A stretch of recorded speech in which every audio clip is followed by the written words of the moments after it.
Let's talk about what really matters, okay? And the point is, everything matters, right?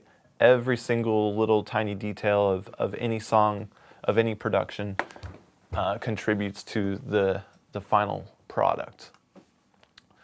So I want to let it be known that some people think production is having great gear. Some people think great production comes from good sounds. It's not true. A production is the sum of 1,000 tiny little choices, right? And it's important to understand that a great production is the sum of the right 1,000 choices. Now, you can't just go to school and read a book and then know how to make the right decisions. So I'm going to try and show you how to make the right decisions, but music is greatly subjective. So it takes a really long time to get to the point where you can take a demo like that and turn it into what I did. It took me 10 years of messing around with audio and songs and understanding how to translate what musicians are trying to say or what musicians are trying to do with their craft.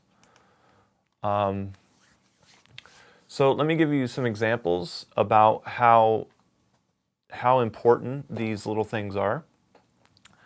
One example is the vocalist who blows out his voice. Now, let me elaborate on this. Let's say you're working with a band. They come into the studio and the vocalist is really excited to be there and he wants to do vocals for a song. So you get it set up and he starts doing the vocals and he wants to record all night. And by the end of it, you've gone 6 hours, and now the guy's voice is really hoarse and he can't do vocals anymore, so he goes to sleep. You guys wake up the next day and his voice is gone. And now you're in a position where you can't even do what they're there to do, which is record music or finish the songs. And this can really snowball out of control. And I want to stress that the tiny decisions that you make are not just things that you do in the computer or not just things that you do with knobs and stuff. It could also be how long you record vocals or how you set the temperature in your room. If it's too cold, your muscles tighten up and you can't do things. It's like all these little tiny decisions matter. And these little things, if you don't get them right, they can snowball out of control. You could, I had one situation where a friend of mine was recording a band and he recorded the vocalist for too long. The guy lost his voice and he had to fly home the next day and he couldn't finish the song. And then they went on tour that weekend, and every show of the tour he blew out his voice and he sounded like crap. And so their attendance and people going to the show, the attendance went down, and you can make massive disasters by doing this. So you have to take care of your artist. You have to make sure that they are comfortable and that you're not hurting them. Second example, the sloppy guitar tone.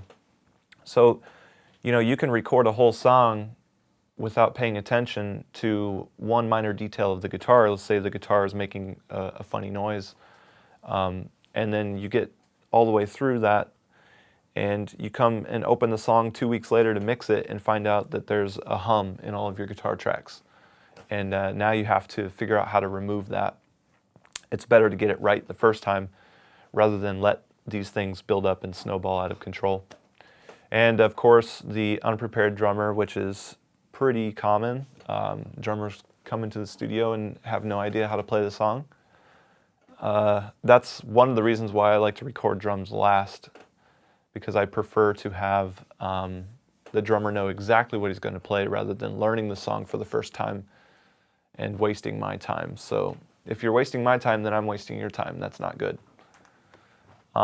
So it's important to understand that gear is just a tool used by your brain and with your ears.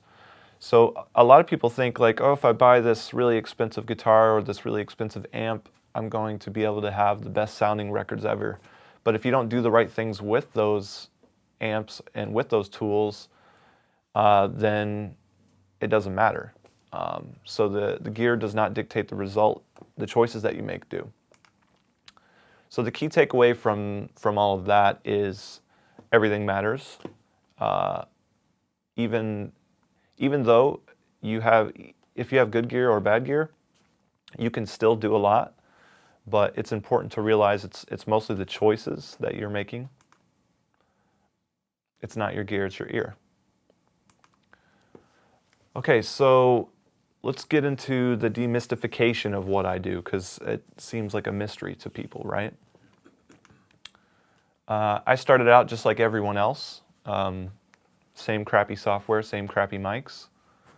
I actually started messing around with a compact computer, and I had Fruity Loops and a Sony Acid Pro program, and I had a Radio Shack microphone, and I would just plug it in to the computer, record random noises that I'd make in my room, and plug in my guitar and try to make songs and stuff. I think, if you're motivated to learn about this stuff and you're willing to put a lot of time into experimenting and trial and error, you can certainly get to where I did, because that's how I did it. I'm not formally trained. I didn't go to college. I just messed around with audio over and over again until I figured things out on my own. I wasn't working on big records from the start, and it took a lot of years for me to actually get anyone who would pay me to do anything. I was lucky because I played drums and guitar. Like when I was 9 years old, I was a drummer in several bands, and I was always playing with musicians who were like in their 20s, because I was the best drummer in town. And I had the unique opportunity of being around that kind of scene. And as I got older, I got interested in recording just as a hobby, like on the side. And I had the good opportunity to record bands that I was in. So, when you're in your own band and you have the resources to record yourself, the band kind of lets you play around. You can't do that on someone else's clock. So the first year was curiosity and experimentation. And I would say I probably started experimenting when I was about 17, just playing around with Sony Acid Pro, and I actually would get into the software manual and like literally just read the manual as if it was a book. And I think a lot of people don't do that now, which is sad, but that's how I learned a lot of techniques, just by reading the manual. The second year is pretty much the same as year one, except one of my good buddies had kind of a makeshift studio in his garage, and he would let me go in there at night and mess around. And that's where I learned pretty much most of the beginnings of how to do this. I would simply just go in there at night and try to record little songs that I made up, or record songs that the current band I was in had, and they all sounded like crap, but I learned a great deal from the trial and error of that. And then after that, I was basically still in the music scene and still playing drums, and I ended up at a show in a coffee shop with a band called The Devil Wears Prada, and around that time, that was a super weird band name. I think it still is kind of a weird band name, maybe, but we're all like, oh, I wonder what this band is going to sound like. Everyone was really curious. So I watched their set, and I was just amazed at what they were doing. And so after their set, I came up to them and I was like, hey, I have a studio back in Indiana, and I think it would be really cool if you guys came and record with me. And at first, they weren't really interested at all. So I took their email address and their contact info, and for the next 3 months after that, I was bugging them pretty much every week, trying to get them to agree to record with me. And eventually they finally agreed to do it, and they came down and we recorded 5 demos, and then they got signed. So that was really the first thing that really took off, doing the Devil Wears Prada project. and them getting signed. And we had built such a comfortable relationship that they decided, you know what, we should just work with this guy because we've got a good relationship going already, and we don't know what else to do, so we're going to just work with him. And that's how I really just got into the industry. So we've got some interesting pictures here of those days.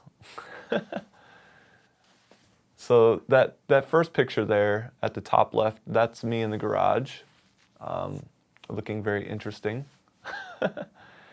The second picture is also in the garage, and this third picture is when I finally got a house after being in the garage for about 5 years and sleeping on a couch and not really having a shower. I finally got enough money and earned enough money to buy my own house. So I got a house and moved my operation into there, and things became a little more comfortable. And then you can see in that last picture there, I'm working in a studio. So after doing the thing in the house for a while, it got to a point where I just outgrew my space and just needed to expand and work in different studios and things like that. So here's a really important point that I want everyone to understand, and this is the hard part about this. You've got to be prepared to invest a lot of your time into this, and I did make really crazy sacrifices to get here. I would say the first 5 years of doing this, I pretty much worked every single Christmas, would skip holidays, family get-togethers. You know, anytime I had to apply towards doing the audio stuff, I did. And I don't know if I should recommend that to everyone, but that's what I did, and it took every bit of experimentation and trial and error to get to where I am. I'm living proof that you don't need expensive gear or school to do this, and that gear point's really important because I did cut my teeth the first 5 years of doing this. I cut my teeth on a Behringer preamp, a Behringer mixer, you know, pretty much the bottom of the barrel in terms of gear, and a PC and Cubase. So even with the smallest amount of tools, if your mind and your creativity is there, you will succeed. And if you want it bad enough, you'll figure out a way to get there. So that was another really important thing. I didn't really have any other interests. All I wanted to do is pursue this recording thing.